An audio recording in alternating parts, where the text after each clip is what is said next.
time to Omega Education. Here on this platform, we say everything English language. Okay, so for the next 1 hour, I'll be talking about a particular topic that a lot of students find very difficult when it comes to the English language. Are you about taking the upcoming SSCE, either WAEC or NECO? I'll say this topic will help you get an additional score to make you get an A in the examination. Today we shall be looking at grammatical structures. So what are grammatical structures? What you expected to do when you see a grammatical structure questions? These are what we'll be talking about the moment we get back from this break. Stay tuned.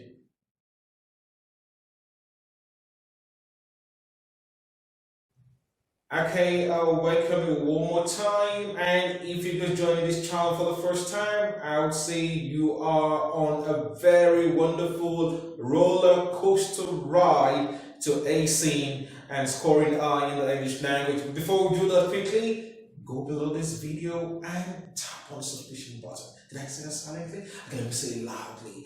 Go to the subscription button right below this video and tap on it. It will give you access to a plethora of videos that you would enjoy to make you ace the test. Tap it now. Okay, good work. So let's get down to business quickly. What is grammatical structures? If you're about taking the exams, you know you'll be reading comprehension passages, and the examination will come with a time frame which requires that you have to be as fast as you can. But I'll help you quickly with some tips to help you ace the grammatical structure questions and what you're expected to do when you see these questions. Note carefully, the grammatical structure questions will come as part of the questions on the comprehension passage. You might get in question G or question I, okay? And it comes in 2 parts. Once you get the grammatical structure questions, you're expected to either give the grammatical name and the function of a particular statement from the passage. Okay, I'll take that again. You read a passage, and a part of the passage could be just a simple sentence, will be taken out of the passage and treated as a question. And your job will be to tell what part of speech it falls into and what function it performs. Okay, let's quickly look at the basic foundation of grammatical structure questions. First, every grammatical question that you see must come with 2 parts: the grammatical name and grammatical function. Naturally, the examiners will give 2 marks if you get the grammatical name right, and 1 mark if you get the grammatical function correctly. So in total, you have about 3 marks for the grammatical structure questions. So how do I get these 3 marks correctly without losing it and get ace in my exam there? You have to understand what the name is and what the function is. So let's not make this look too big. Grammatical, that might make it look too humongous. Okay? Let's narrow everything down to just name and function.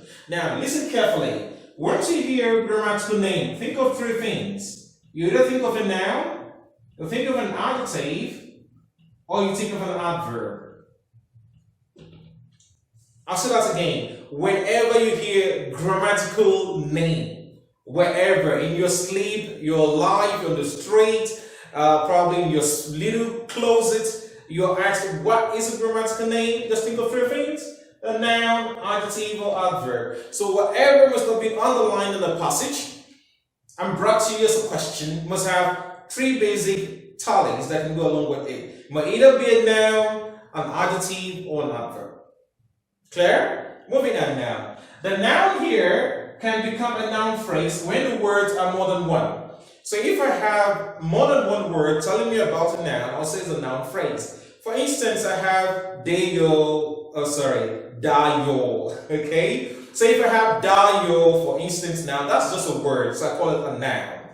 So the moment I say big dayo, now I have 2 words, that becomes a noun phrase. Because the most important word there is dayo, which is what I'm referring to. So I have 2 words connected to it now. It's no longer a noun, but it becomes a noun phrase. You get that? Okay, good. So this clearly shows that if I have more than 1 word introducing the adjective, it becomes an adjectival phrase. If I have more than 1 word introducing the adverb, it becomes an adverbial phrase. You get that now? So we can either have the noun phrase, or we have the adjective phrase, or we have the adverbial phrase. Progress, I guess. I guess I'm speaking English. Now let's not stop there. We're moving on quickly. Now, if I don't get the noun phrase, I eventually get what I call the noun clause. So I have three versions now. I can either say a word is a noun phrase, or a noun clause. So we apply for an adjective phrase, or adjective clause, or probably adverbial phrase, adverbial clause. Okay, so there you have it. So once you come across the adjective, the noun, and the adverb, you just know what to do. Before I continue quickly, let's get to my grammar check and listen to Daddy Omega. I'll be right back.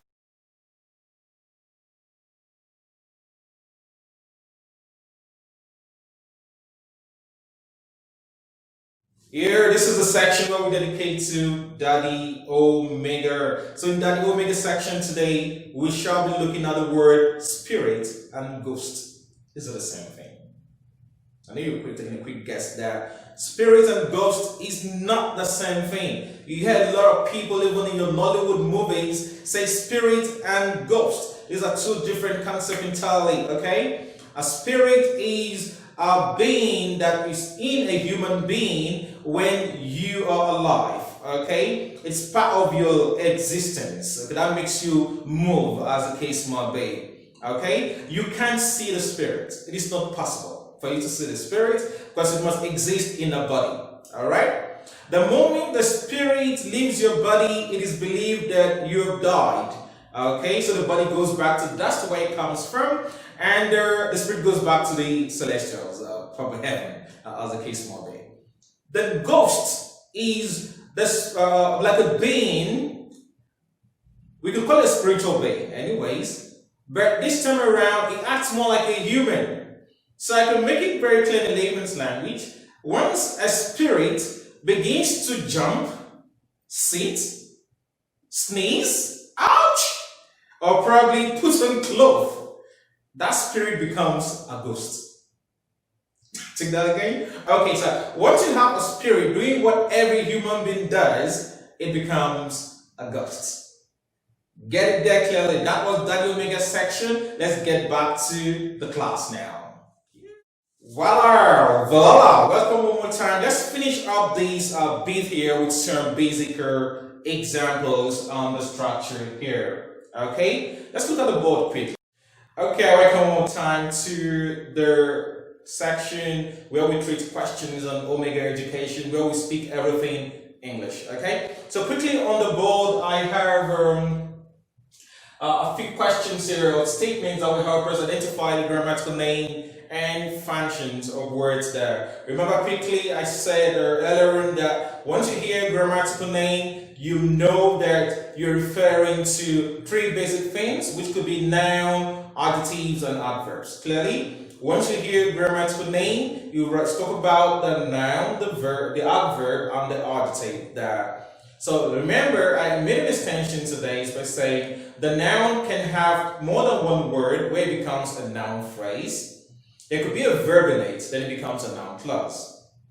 The adjective can have more than one word there, that becomes an adjective phrase, or probably a verb in it, that becomes an adjective clause. Or probably the adverb, which is the last term there, could have more than one word, that becomes an adjective phrase, or probably a verb in it, then it becomes an adjective clause. Okay, so basically we shall concentrate more on their name and not the function today. Okay, let's look at the sentences here. The man likes girls. The man likes girls. Okay, I have the man on the line here, and we expected to give the grammatical name of the man there. Quickly look at it carefully here. My keyword here is the noun here, which is the man, and that is a common noun. But if you look at it carefully, I have one word, two words that are on the line here. So since I have two words on the line there, I definitely say these should be in a phrase form, not just a word. I have two words there. If I had these only, it would have just been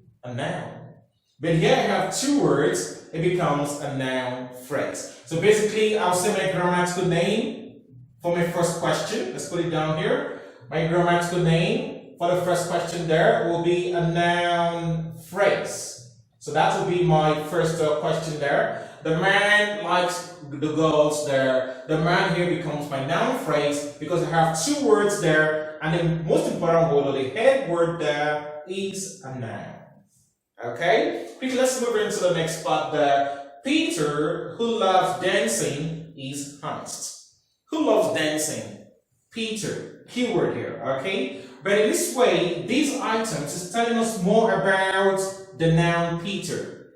And remember your grammar classes, you're told that the adjective tells you more about, the noun or the pronoun. Okay, good. So since this is telling us more about Peter here, we'll see these as doing the job of what? An adjective. Okay, so this is doing the job of an adjective. We quickly count. We have 1, 2, 3. So since we have 3 words there, we can't just say adjective. It has to be either an adjective or phrase because you have more than one word there, or adjective or clause. Now let's look at it quickly, carefully. Do we have a verb there? Yes, we do. Love. So since there is love there as a verb, obviously it's no longer a phrase, but it becomes a clause. So to get a grammatical name for these set of words here, it will now be, a grammatical name there will be adjectival clause. I guess you know why we're calling it a clause, because there is a verb there, which is loves. Okay, so moving on to our third sentence. People praised the president last year. Okay, we have the underlined word here, last year, as our keyword. Okay, now when we have a keyword there, we need to understand what concept it's talking about. This has to do with time, and since it's referring to time, we must connect quickly to the adverb. Clear? Good. Now we have to ask ourselves, how many words do we have there? 1, 2. Last year. Since we have 2 words there, obviously it can't just be an adverb. It has to become an adverbial phrase or clause. Do we have a verb there? Quickly. Last year. No. What do I think of? No verb there. Since there is no verb, it becomes a phrase. So at our third question here, we can say our grammatical name there would be adverbial phrase.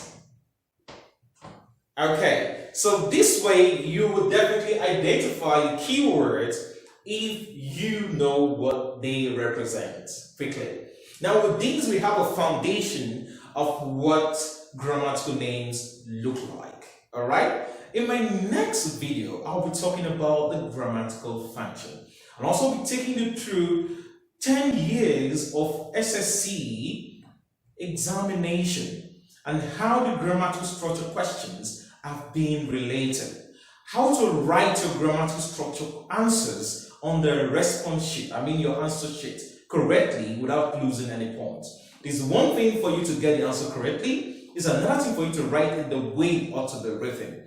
In my next video, I'll be showing you with an appropriate WAEC writing material and NECO writing material, so you see how to write it on the response sheet. I would encourage you at this moment to go below this video and subscribe now if you've not done so, and don't forget to hit on the notification bell so you get notified when a new video pops up. Don't forget, if you lose speaking English language a day, it loses you too for a day. Okay, so you need to continue speaking English language anywhere, anytime. I remain SOP Maxwell. I'll be right back at you in my next video. Hope to see you there. Bye-bye.